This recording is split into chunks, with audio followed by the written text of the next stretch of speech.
Почитувани, јавноста вчера на дело ја виде политиката на ЗАЕВ и СДС за здравството. Тие вчера на јавноста и покажаа дека имаат намера да ги кријат проблемите во здравството, кои тие поради својата неспособност ги прават, наместо да ги решаваат и да поднесат одговорност за истото. СДС, наместо да одговори како е можно во клиниката за кардиологија да влезе насилник и во болничка соба, во болнички кревет, крвнички да претепа пациент, тие им забрануваат на медиумите да известуваат за овој случај.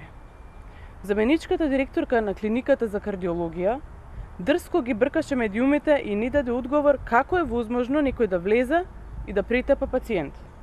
Тај директорот на клиниката треба да дадат одговор кој дозволил ова лице да влезе во објектот, кои тие не им дозволуваат на медиумите дури не да го снимат. Тие треба да кажат во колку часот се случило овој настан и дали е точно дека насилникот влегол надвор од времето предвидено за посета во клиниката.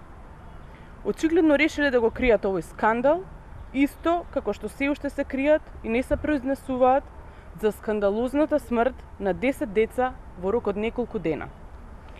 Ова е лицето на власта на СДС. Тие мислат дека со закани и насилство ќе ја замолчат јавноста за ваквите невидени скандали кои што ги прават. Почитувани, пациент беше претепан во сред болница. Што се случило?